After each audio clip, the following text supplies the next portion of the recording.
So here this is one more topic we have solubility, and first we will see what is the definition of the solubility. For example, see here I am taking in a beaker. See, in a beaker we are taking some 90 milliliter of water. How many milliliter of the water we are taking? 90 milliliter of the water we are taking in the beaker. And to this I am adding 10 grams of glucose we are adding. How many grams of the glucose we are adding? 10 grams. How many grams of the glucose is dissolving in the how many ml of water? 90 ml of the water. Right. So now based on this we can say the definition. Amount of the substance, amount of any substance, amount of the substance dissolved in specified amount of the solvent. Specified amount of what? Solvent we are measuring, that is we are taking specified amount of the solvent here. Amount of the substance dissolved in specified amount of the solvent at a specified temperature. At a specified temperature, that is called as what? Solubility. The definition is once again, amount of the substance dissolved in the specified amount of the solvent at a specified temperature is called as what? Solubility. And now this solubility is affected by so many factors. Therefore here that is factors affecting on solubility. These are the some general factors which are affecting on the solubility. First factor is nature of solute. First factor is what? Nature of solute. And the second factor is nature of solvent. What is the next factor? Nature of solvent. And the third factor is temperature. Third factor is what? Temperature. And next one, fourth factor, which is pressure. Fourth factor is what? Pressure. These are the four factors commonly affecting on the solubility. What are the four factors? Nature of the solute, nature of solvent, temperature and pressure. Right, these four factors are affecting.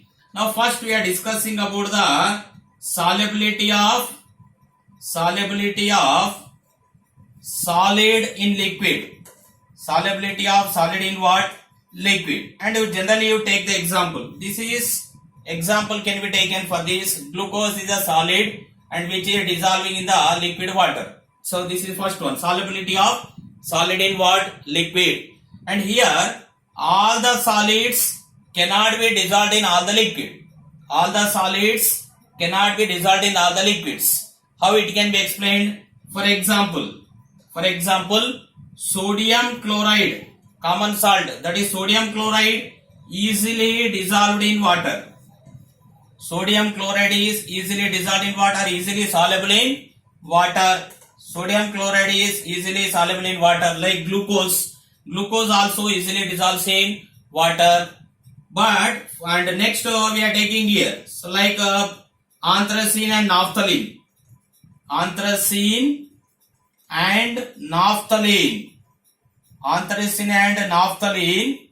See, these two, anthracene and naphthalene, can be easily dissolved in the benzene.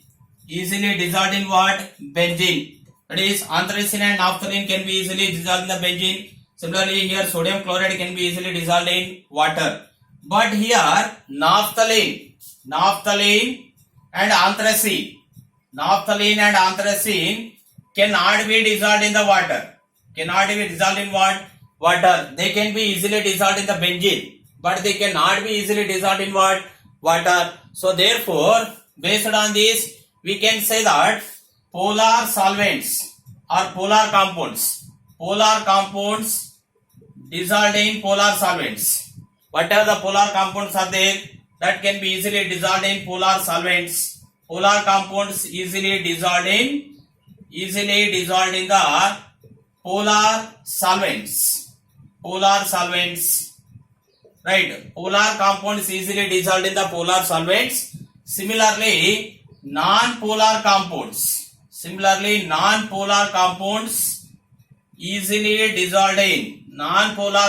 easily dissolved in are soluble in non-polar solvents. Non-polar solvents. Right. So here nothing but like compound dissolved in like solvents, unlike compound dissolved in unlike, like that. So therefore polar compounds are dissolved in polar solvents. Similarly, non-polar compounds can be dissolved in non-polar solvents, but polar compounds cannot be dissolved in the non-polar solvents. Like this, naphthalene cannot be dissolved in water. Right. So this is solubility of the solid in liquid. And now here there are mainly two types of the solutions we are taking. Saturated solution. Saturated solutions. Next to unsaturated solutions. Unsaturated solutions. What are saturated solution? Saturated solution means, for example, see here I am taking some 100 ml of water. 100 ml of water we are taking. To this I am dissolving, that is 100 grams of NaCl. How many grams of NaCl dissolved here? 100 grams. 100 ml of water dissolved in 100 grams of NaCl. It is completely saturated. We cannot dissolve some more compound in this, right? Because 100 grams already dissolved in 100 ml of water. Therefore, some more compound cannot be dissolved, or some more solute cannot be dissolved in this. That type of the solutions are called as what solution? Saturated. Already it is saturated because 100 grams already dissolved in 100 milliliter. For example, in the same case you take like this, right? See here I am dissolving 90 grams of the glucose, 90 grams of the glucose which is dissolving in 100 ml of water.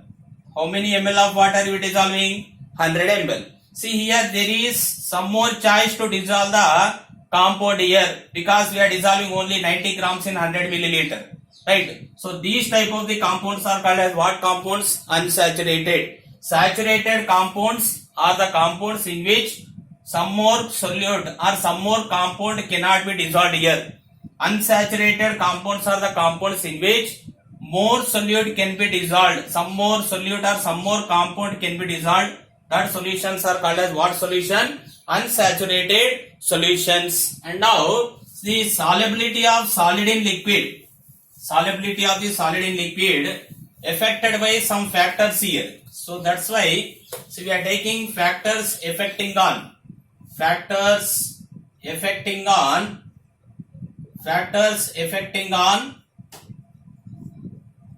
solubility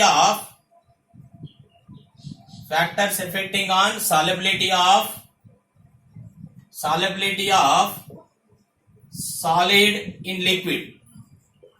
Factors affecting on solubility of solid in liquid. First factor is a very important factor. This is temperature. Right. First factor we are taking temperature. See here we have two cases under temperature. What are the two cases? If the process is dissolving process. If the process is endothermic. Process is what? Endothermic. What is exothermic, endothermic? Endothermic reactions are the reaction which are heat absorbing reaction. Exothermic reactions are the reaction which are heat releasing reaction. See, for example, whatever the process or the dissolution or dissolving process, if you are taking endothermic, if the process is endothermic, as temperature increases, solubility increases. What is increase? Solubility increase. Right. If the process is endothermic process, as the temperature increase, solubility what happen? Increase. For example, if the process is exothermic process is what process? Exothermic process, heat releasing process. Exothermic process, as the temperature increases, solubility decreases. Solubility what happens? Decreases. So these are the two cases we are taking under the factor temperature. And next second one is a pressure. Second one factor is what? Pressure. here we are taking solubility of solid in liquid, right? So therefore here there is no effect of pressure. Pressure will not show any effect here. Therefore no effect of the pressure on the solubility of solid in liquid. So these are the two factors which are affecting on solubility of solid in liquid. And next we are taking, similarly we are also taking here solubility of, see now we are taking solubility of the solid in liquid, and now I am taking here solubility of, that is solubility of the gas in liquid. So that is solubility of gas in liquid. Solubility of gas in liquid. How the solubility of gas in the liquid, that is that can be explained here. So first, see here solubility of the, again same we have some factors are affecting here, that is solubility of the gas in liquid. Solubility of the gas in liquid can be affected by, first factor is pressure, right? Pressure, here we are taking gas, therefore as the pressure increase, as the pressure increases, as the pressure increases, as the pressure increases, solubility of gas in liquid, as the pressure increases, solubility of the gas in liquid also increase. This is the first factor. And the second factor is the temperature. And this is very very important. So many times it is asked for 1 mark. See, as the temperature increases,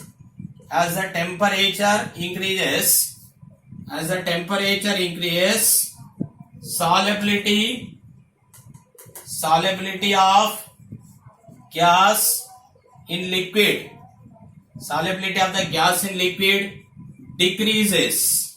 See what happens here? Decrease. This is very important. See, they may ask the question like this: what is the effect of temperature on solubility of gas in liquid?